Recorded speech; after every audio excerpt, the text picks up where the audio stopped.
I heard the knock at my door at exactly 7:45 a.m., not the casual tap of a neighbor or the firm rap of a delivery guy. This was sharp, deliberate, and too early in the morning for anything good. When I opened it, two men in black suits and badges stood on my porch. "Mr. Richard Bennett?" one of them asked, his tone clipped, eyes scanning me like I was a piece of evidence. "Yes," I replied, my stomach tightening. "IRS Criminal Investigation Division. We have some questions regarding irregularities in your tax filings." My heart sank, but not for the reason you'd think. I pay my taxes down to the last cent. Every form filed, every receipt saved. But I knew this wasn't some random audit. This had Patricia written all over it.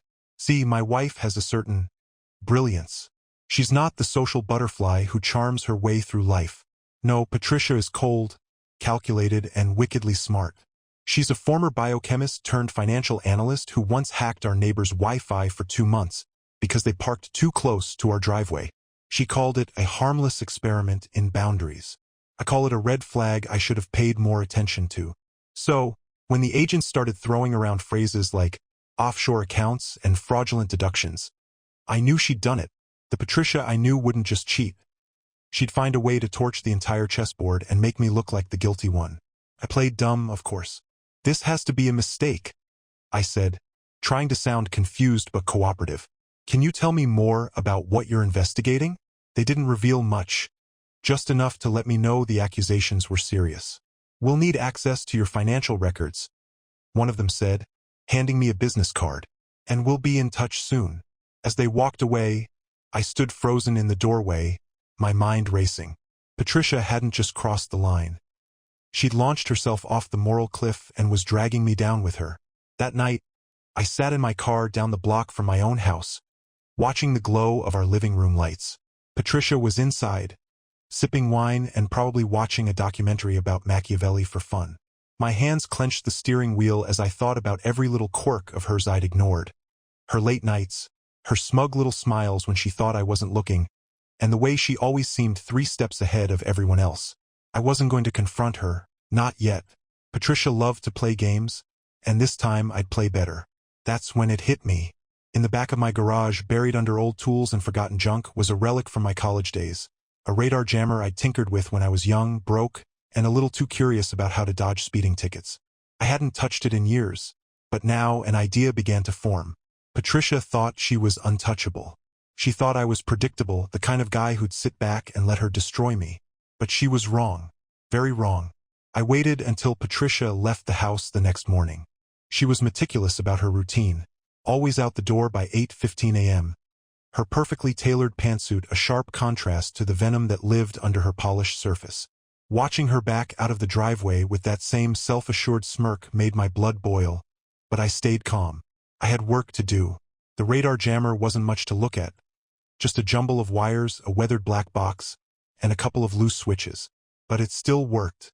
I ran some tests in the garage to be sure, and soon it was humming like a loyal old friend. This little device had one very useful feature. It could pick up signals from nearby trackers and devices, bouncing them back just enough to mask my own activity. But more importantly, it could detect. If Patricia thought she was the only one capable of stealth, she was about to learn otherwise. By the time she came home that evening, I'd already planted a small GPS tracker in her car. It wasn't flashy, just a basic model I picked up years ago during a phase when I thought private investigating would make a fun side hustle. She'd never notice it, and it was all I needed to get started. That night, Patricia was pleasant. Too pleasant. She floated around the kitchen, humming to herself as she poured wine and chopped vegetables. Her entire demeanor screamed, "I'm getting away with something." I played along, pretending everything was fine, even joking about the IRS visit. "Can you believe they think I'm capable of fraud?" I said with a laugh that felt like chewing glass. Her response? A quick smirk and a dismissive shrug. "Mistakes happen. I'm sure they'll sort it out." Mistakes, right? The next morning, the GPS tracker sent me my first hit. Her car wasn't heading toward her office downtown. It was moving west, toward the suburbs. I followed her at a safe distance, careful not to tip her off. She pulled into a small cafe, one of those trendy spots where everything is overpriced and served in mason jars. I parked across the street, watching as she walked inside, head held high. A few minutes later, another figure entered the cafe. A man in a gray suit, carrying a leather briefcase. They sat together at a corner table, leaning in close. I snapped a few photos with my phone, zooming in just enough to catch the details. The man wasn't a coworker. I'd never seen him before, and judging by the way Patricia smiled at him, this wasn't a casual business meeting. But then something caught my eye. The man slid a folder across the table, his lips moving quickly as Patricia nodded. She reached for the folder, flipping through its contents with practiced ease. I couldn't see what was inside, but it was enough to send my heart racing. This wasn't just an affair. This was a scheme. Later that day, I cross-referenced the photos of the man with Patricia against her social media. Nothing. No clues. But when I reverse-searched his face online, everything clicked. His name was Marcus Trenton, and he worked for the IRS. Specifically, the division handling high-profile fraud investigations. The implications were staggering. Patricia wasn't just trying to frame me. She was doing it with a federal agent. I sat back, my hands trembling as the realization sank in. She had me in her sights, and if I didn't play my cards right, she could ruin me. But what Patricia didn't realize was that she just handed me everything I needed to turn the game around. She wanted a war? She was going to get one. I spent the next few days collecting evidence, piecing together Patricia's plan like a puzzle that kept revealing darker corners. Every time the GPS pinged her location, I followed at a distance. The cafe meetings with Marcus Trenton weren't just a one-off. They happened like clockwork, twice a week. I watched from the shadows as they exchanged folders, laptops, and the occasional conspiratorial laugh. But it wasn't enough to see it. I needed to prove it. That's when I remembered the radar jammer wasn't just good for scrambling signals. It could also intercept them. If Marcus and Patricia were sharing files digitally, there was a chance I could catch a signal during one of their meetings. I spent hours modifying the jammer in my garage, tweaking it to pick up encrypted Bluetooth connections and nearby hotspots. It wasn't perfect, but it didn't need to be. It just needed to work once. The opportunity came 3 days later. Another meeting, same cafe. I parked in a nearby alley, powered up the jammer, and waited. The device buzzed faintly, indicating it had locked onto a nearby signal. A few taps later, I saw it. A file transfer happening between Marcus's laptop and Patricia's phone. My hands shook as I captured the data stream, saving every fragment onto a thumb drive. That night, I plugged the drive into my laptop and stared at the folder of encrypted files. I wasn't a tech wizard, but I knew enough to get by. After hours of searching forums and trying different tools, I cracked one of the smaller files open. It was a draft email from Marcus, addressed to his supervisor at the IRS. Further evidence of fraud linked to Richard Bennett. Patricia Bennett has provided substantial documentation to support the case. Additional testimony forthcoming. Testimony forthcoming. The air left my lungs. She wasn't just setting me up. She was building an airtight case, complete with fabricated evidence and a federal agent backing her. And if that email ever made its way up the chain, I'd be looking at criminal charges, a ruined reputation, and probably a prison cell. But there was something else in the files. Something Patricia hadn't counted on. Marcus wasn't as careful as he thought. One folder was filled with receipts, wire transfers, and hotel bookings tied to an IRS expense account. The dates and locations lined up perfectly with their meetings, including one particularly damning receipt for a luxury suite booked under Marcus's name. It didn't take a genius to see what was happening. Marcus wasn't just helping Patricia frame me, he was sleeping with her, too. For a brief moment, I felt the rage boil over. I wanted to storm into the house, confront her, and rip her smug facade to shreds. But I stopped myself. Patricia was cunning, but she wasn't invincible. She thrived on control, on being the smartest person in the room. If I wanted to beat her, I couldn't lose my cool. So I started planning. Step 1 was protecting myself. I hired a private investigator, an old friend from college who owed me a favor, and handed him everything I had on Patricia and Marcus. He promised to dig deeper, especially into Marcus's professional misconduct. Step 2 was laying a trap. Patricia came home late that night, claiming she'd been working on a new listing. I didn't question it. Instead, I poured her a glass of wine, smiled, and asked her about her day. She didn't suspect a thing. By the time she went to bed, I was already setting the wheels in motion. The GPS tracker on her car, the intercepted files, the receipts, it was all going to come together. Patricia thought she'd cornered me. But what she didn't know was that I was about to flip the board entirely. She wanted freedom. She was about to get it, in ways she'd never imagined. The trap was set. Patricia had no idea she was walking into it, and that made every moment of her smug charade even sweeter to watch. She continued her routine like clockwork, early mornings, late-night work, and the occasional icy smile that barely concealed her contempt for me. But I kept playing my role as the clueless, predictable husband. Behind the scenes, though, the game was escalating. My private investigator, Kyle, had come through faster than I expected. He called me 3 days after I handed him the files, his voice laced with excitement. "Richard, you're going to love this," he said. "Marcus Trenton? He's already under internal investigation at the IRS. Misappropriation of funds, improper relationships, you name it. Your wife isn't just sleeping with a scumbag. She's sleeping with a sinking ship. Took everything in me not to laugh out loud. Patricia's partner in crime wasn't the untouchable asset she thought he was. He was a liability." "That's good," I said, my mind racing. "But I need more. I need something concrete. Something that ties them both together and blows this wide open." "Way ahead of you," Kyle replied. "I've got a contact at the IRS. If we play this right, we can make sure Patricia and Marcus both go down hard. Just give me a few more days." Those days felt like an eternity, but they gave me time to refine my plan. I used the intercepted files to create a timeline of their meetings, complete with GPS data, photos, and financial transactions. Every detail was cataloged, every piece of evidence lined up perfectly. I wasn't just building a case, I was building a spectacle. Then came the final piece, the social media move. Patricia was a master of appearances, and I knew the one thing she valued more than her schemes was her image. So I created a TikTok account under an alias, something innocuous, a guy who looked like he specialized in car repairs or weird gadgets. I started uploading harmless videos of old tech projects, including the radar jammer, sprinkling in just enough personality to look real.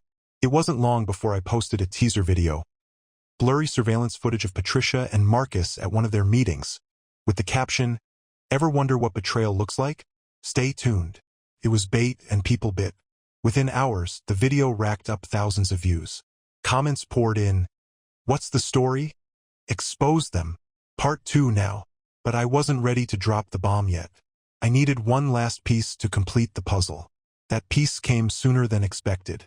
Patricia left for another work dinner that Friday, dressed to the nines in a sleek black dress that screamed ambition and lies. I followed her to a private event hall downtown, where she met Marcus in the parking lot. I stayed back, watching as they greeted each other with the kind of intimacy that made my blood boil. They didn't even bother going inside right away. Marcus handed her a thick envelope, and she leaned against her car, thumbing through its contents. From my angle, I couldn't see what was inside, but Patricia's satisfied smirk told me everything I needed to know. I snapped photos, recorded video, and quietly backed away before they could spot me. By the time Patricia got home that night, I was already uploading the new footage to my TikTok account. This time, the caption read, "Caught in 4K. Full story coming soon." The video went viral overnight. By morning, it had over 100,000 views, with comments speculating wildly about the people in the footage. I hadn't named Patricia yet, but that was the next step. When she came down for breakfast, she looked different, distracted. She barely acknowledged me as she poured herself a coffee, her phone glued to her hand. She must have seen the video. Hell, everyone in our social circle probably had by now. But she didn't say a word. And that's when I knew she was scared. For the first time in years, Patricia wasn't the one in control. I was, and she had no idea just how much worse things were about to get.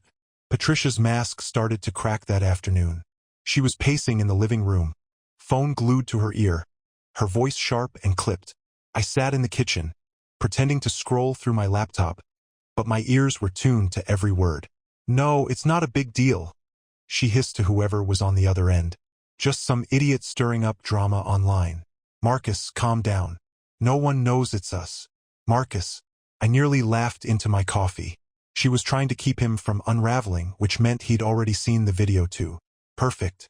I let the tension simmer for another day. Patricia was unusually quiet around me, and while she tried to act normal, the way she kept checking her phone betrayed her nerves. The comments on my video were piling up. People were demanding answers, some even claiming they recognized the woman in the footage. The next step of my plan came Sunday morning. I was sitting in the garage, pretending to tinker with the radar jammer, when Patricia stormed in. Her hair was pulled into a tight bun, and her expression was pure venom. "What the hell are you doing?"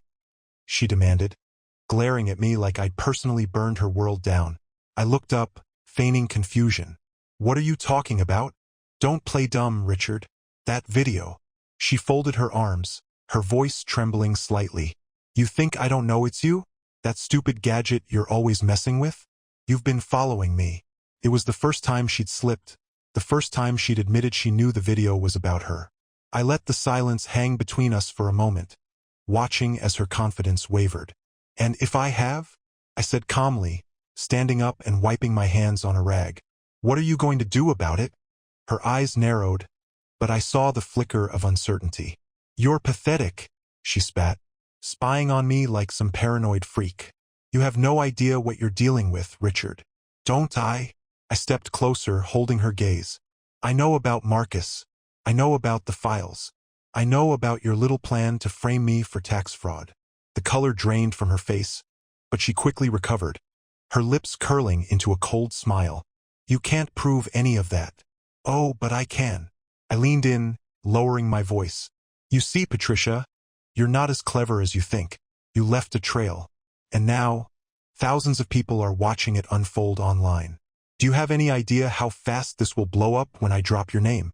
Her jaw clenched, and for a moment, I thought she might lunge at me.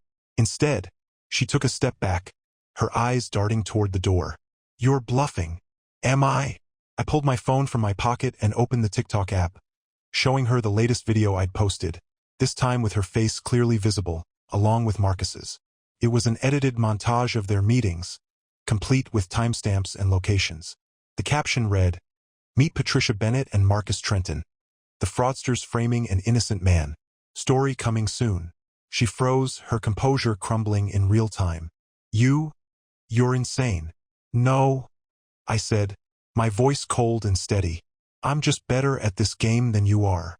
And here's the best part, you can't stop it. The moment you try, I'll release everything. The files, the videos, the receipts. Not just to TikTok, but to the IRS, the media, and anyone else who will listen." For the first time, Patricia looked genuinely afraid. She opened her mouth to say something, but no words came out. "Now," I continued, stepping back and gesturing toward the door, "you can leave. Go call Marcus. Cry about how the world isn't fair, and try to figure out how to clean up this mess. But know this, every move you make, every lie you tell, I'll be one step ahead. Your freedom? It's slipping through your fingers, Patricia." She stood there for a moment, her face a mask of rage and humiliation, before storming out of the garage. The door slammed behind her, and I let out a long, steady breath. The trap was snapping shut, and Patricia knew it. But I wasn't finished yet. Not even close. Patricia didn't come home that night. Her car was gone. Her phone went straight to voicemail. And for once, the silence in the house felt like victory. I didn't need to chase her. I knew exactly where she was headed. The GPS tracker on her car told me everything. She'd gone to Marcus's apartment, no doubt to hatch some last-ditch plan to salvage their sinking ship. I let them stew. For the next few days, I stayed quiet, careful not to post anything new or escalate the situation. I wanted Patricia and Marcus to feel the weight of the storm building around them. The TikTok videos were still racking up views, comments rolling in faster than I could read them. People were speculating, digging, trying to piece together the story I'd been carefully feeding them.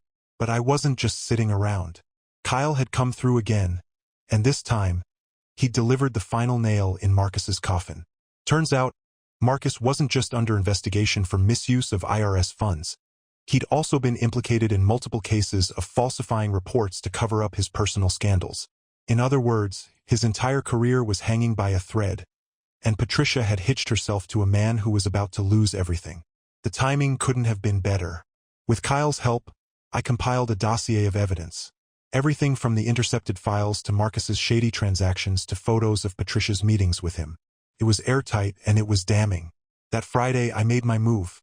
Patricia came home in the afternoon, her face a mask of forced calm. She didn't even acknowledge me as she walked past, heading straight for the bedroom. I followed her, leaning casually against the doorframe as she rifled through her closet. "Busy week?" I asked, my tone light but loaded. She froze for a split second before turning to face me, her expression sharp. "What do you want, Richard?" "I wanted to let you know I've been busy too," I said, pulling out a thick manila envelope and holding it up. "You might find this interesting." Her eyes darted to the envelope, then back to me. "What's that supposed to be?" "Oh, just a little compilation of your greatest hits," I said, tossing it onto the bed. "Feel free to take a look. It's all there, your meetings with Marcus, the file transfers, the financial transactions. Oh, and my favorite part, the receipts from the hotel rooms. Very romantic." Her face went pale, but she didn't touch the envelope. "You're bluffing," she said, though her voice lacked the confidence it once had. "Go ahead, open it." She didn't move. Her silence was all the confirmation I needed. "Here's the deal, Patricia," I continued, stepping closer. "I've already sent copies of that dossier to a few key people. Marcus's supervisors, for one. I hear they're very interested in his extracurricular activities. And just to spice things up, I've also shared it with a couple of journalists who love stories about corrupt government officials and their scandalous affairs." Her eyes widened, panic creeping into her carefully constructed mask. "You wouldn't." "I already did," I said, cutting her off. "The wheels are in motion, Patricia. And if you're wondering about your part in all of this, don't worry. I made sure they know you're the mastermind behind the fraud scheme. Congratulations. You're about to be famous." She stumbled back a step, her hand gripping the edge of the bed for support. For once, she was speechless. "And just so we're clear," I added, leaning in slightly, "if you so much as breathe in my direction again, I'll release everything else. The raw footage, the intercepted emails, the TikTok breakdown of every step you took to try and destroy me. Your face, your name, it'll be everywhere. So go ahead, Patricia. Keep playing your little games. See where it gets you." Her voice came out in a shaky whisper. "You're insane." "No," I said coldly. "I'm done being your pawn. Game over." She didn't say another word. She grabbed her purse and stormed out of the house, slamming the door behind her. I stood there for a moment, the adrenaline still coursing through me. The power shift was complete, and Patricia knew it. She'd lost control of the narrative, and there was nothing she could do to stop what was coming next. But the best part? The storm wasn't over yet. It was just getting started. Patricia didn't just run. She imploded. By the next morning, her carefully constructed world was crumbling faster than I could have imagined. It started with Marcus. News broke early that day. A high-ranking IRS agent suspended pending investigation for gross misconduct. The article didn't name him outright, but the details were enough for anyone paying attention to connect the dots. My TikTok audience sure did. Comments flooded in, people dissecting every clip I'd posted, tying Marcus to the scandal with surgical precision. The internet loves nothing more than a good downfall, and this was prime entertainment. I watched it all unfold from the comfort of my living room. My phone buzzed nonstop with notifications, but I wasn't focused on TikTok. I was waiting for Patricia's next move. It didn't take long. She showed up around noon, storming into the house like a tornado. Her hair was disheveled, her eyes bloodshot, and for the first time, she looked genuinely unhinged. "You ruined everything," she screamed, slamming her bag onto the counter. "Good afternoon to you too, Patricia," I said calmly, not even looking up from my laptop. "You think this is funny?" She spat, her voice trembling. "Do you have any idea what you've done? Marcus lost his job. He's under investigation. They're looking into me now." I leaned back in my chair, finally meeting her gaze. "What I've done? Patricia, you framed me for tax fraud. You dragged a federal agent into your little scheme. You tried to destroy my life, and now you're upset because the spotlight's on you? Spare me the self-pity." She pointed a shaking finger at me, her face contorted with rage. "You don't know what you've unleashed. Marcus, he's not going to go down alone. He's already talking about cutting a deal. He'll sell me out. couldn't help but smirk. Sounds like a real keeper. Shame you didn't vet him better before you decided to throw your lot in with him. Her composure shattered. She grabbed a glass from the counter and hurled it against the wall, the sound of shattering glass echoing through the room. You think you've won? She snarled. You think you're so clever? I'll find a way to fix this. I always do. I stood up slowly, keeping my voice level. No, Patricia, you won't. Not this time. You're out of moves. Marcus is a sinking ship, your reputation is in shreds, and the IRS has more than enough evidence to bury you both. You're done. She stared at me, breathing heavily, her fists clenched at her sides. For a moment I thought she might actually try to hit me, but then, just as quickly as her anger flared, it fizzled out. She laughed. A cold, bitter sound that sent a chill down my spine. You think you're better than me, don't you? She said, her voice dripping with venom.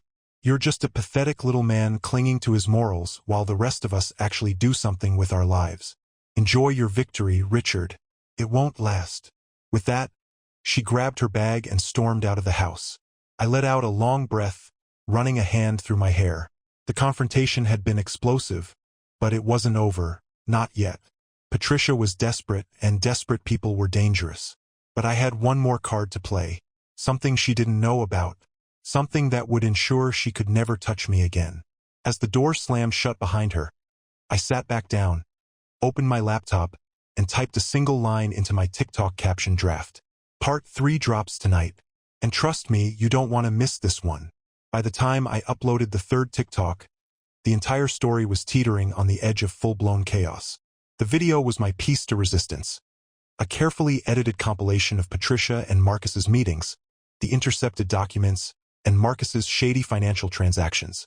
But I didn't stop there. This time I named names.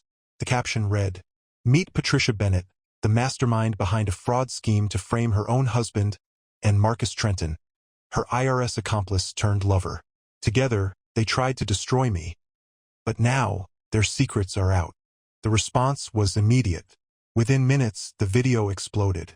Comments rolled in by the hundreds. Some people were shocked, others furious, and many were outright gleeful at the sheer audacity of the story. By the end of the night, it had hit 250,000 views, and hashtags like #PatriciaExposed and #JusticeForRichard were trending. But the real fireworks came when the IRS officially released a statement the next morning.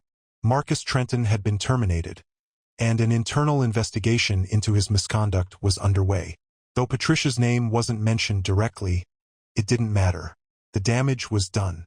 Patricia, of course, lost her mind. She called me repeatedly, leaving increasingly unhinged voicemails. The first few were angry, shouting, blaming, threatening. But by the end of the day, her tone had shifted. She sounded desperate, even pleading. "Richard, you have to stop this. You've made your point, okay? I'll leave, I'll sign whatever you want. Just take it all down. Please." But I wasn't going to stop. Not yet. That afternoon, Kyle called with more good news. "You're not going to believe this," he said, barely able to contain his excitement. "Patricia just got served." "Served?" I asked, leaning forward in my chair. "Yep. The IRS has officially opened an investigation into her, and from what I hear, it's not going to end well. Turns out Marcus wasn't as careful as she thought. There's a paper trail linking her to every single fabricated document." I couldn't help but laugh. "She must be losing it." "Oh, she is," Kyle said. "But here's the kicker. I've been in touch with one of the journalists who picked up the story. They're planning to publish an expose on her and Marcus. Full coverage, front page. It's going to be everywhere." This was it. The moment I'd been waiting for. Patricia had built her entire life on control. Controlling people, controlling situations, controlling me. Now she was completely exposed, her perfect image shattered for the world to see. That night, I posted one final TikTok. It was short, just a clip of me sitting in the garage, holding up a copy of the dossier I'd compiled. "Justice isn't about revenge," I said in the video, my voice calm and steady. "It's about exposing the truth. And the truth always comes out." By the next morning, the video had gone viral, hitting over 500,000 views. The comments were overwhelmingly supportive. People thanking me for standing up for myself, for exposing Patricia and Marcus, for refusing to back down. And Patricia? Well, she wasn't trending for all the right reasons. Reports started circulating about her IRS investigation. Local news picked up the story, splashing her name and face across headlines. Her employer fired her immediately, citing integrity concerns. Marcus's termination only added fuel to the fire. The two of them became the internet's favorite cautionary tale.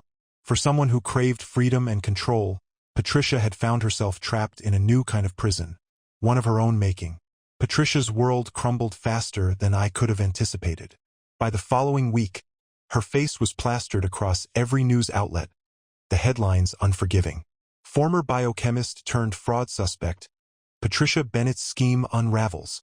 IRS scandal exposed. Corruption, affairs, and a husband's revenge. Patricia and Marcus. The downfall of two con artists. It wasn't just the media. Our neighborhood caught wind of it too. People whispered when they saw her in public, if she even dared to go out. The once confident, calculating Patricia had been reduced to a shadow of herself, skulking around like a criminal waiting for her sentence. The IRS investigation was ruthless. They froze her accounts, combed through every inch of her financial records, and interviewed everyone who had even the slightest connection to her schemes. And Marcus? He was singing like a canary. To save himself, he flipped on her completely, handing over documents, emails, and anything else that implicated Patricia. It didn't take long before the IRS filed formal charges against her. Conspiracy to commit tax fraud, obstruction of justice, and falsifying government documents. The cherry on top, she was taken into custody for questioning, and someone at the precinct leaked the mugshot. Seeing her there, in an orange jumpsuit, her hair a mess, her trademark smirk gone, I'll admit, it was satisfying. But it wasn't just her public life that disintegrated. Marcus's cooperation came at a cost. He'd confessed to everything, including the affair. The press ate it up, calling their relationship a toxic partnership. Patricia became a meme, her face photoshopped into prison cells with captions like, "Marriage is a prison? Guess what's next?" The internet doesn't forgive, and it definitely doesn't forget. One afternoon, I got a call from Kyle. "You're going to love this," he said, laughing. "You know that journalist who's been covering the story? They just published an exclusive." I pulled up the article while Kyle stayed on the line. The title made me grin. Patricia Bennett's Downfall. The Husband Who Turned the Tables. It wasn't just about her crimes, it was about me. About how I'd outmaneuvered her, exposed her lies, and reclaimed my life. For once, the narrative wasn't hers to control. It was mine.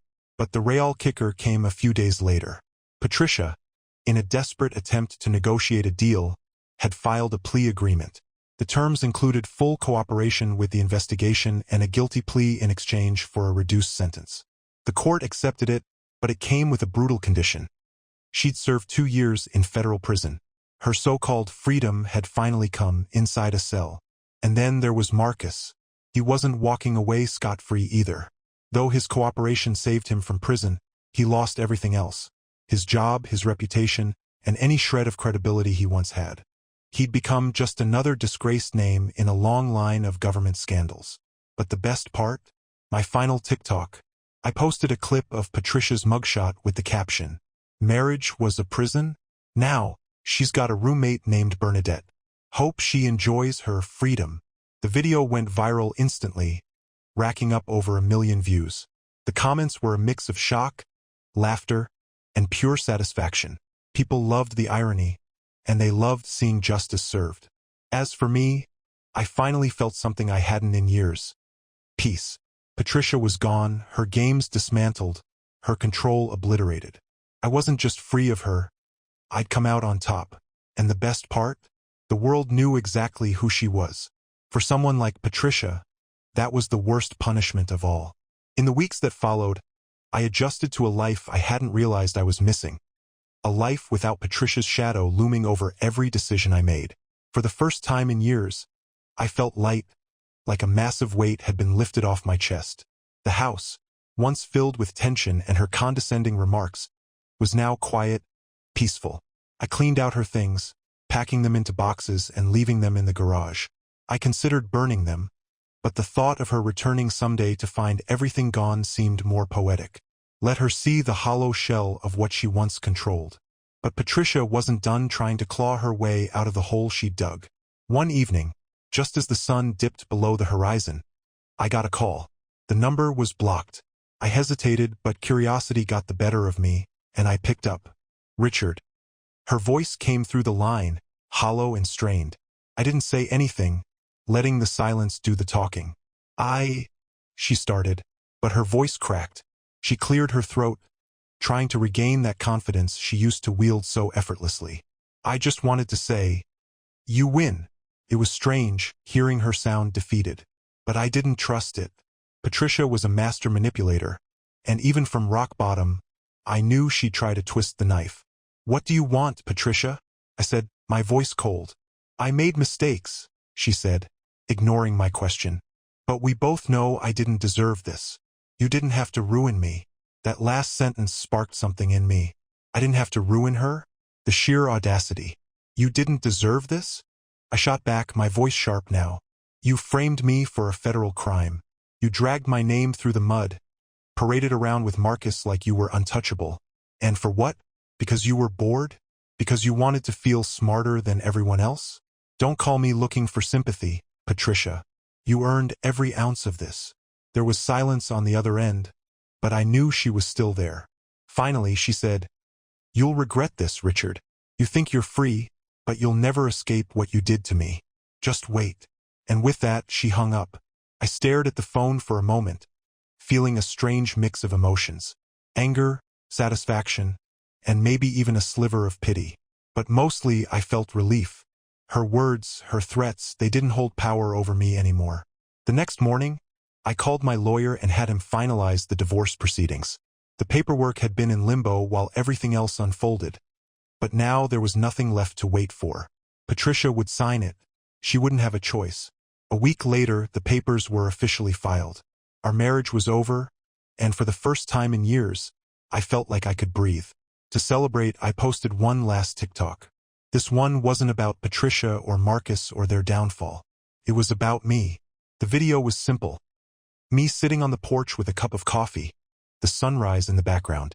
Caption, "Freedom isn't given. It's fought for, and it's worth every damn second." It hit 1 million views within days, the comments pouring in with messages of support and congratulations. My followers called me an inspiration, a symbol of resilience. As I sipped my coffee and watched the sun climb higher into the sky, I realized they were right. I wasn't just free of Patricia. I was free of the man I'd been with her, the quiet, passive husband who let her walk all over him. That man was gone. Now I was someone else entirely, and I liked who I was becoming. Red pill.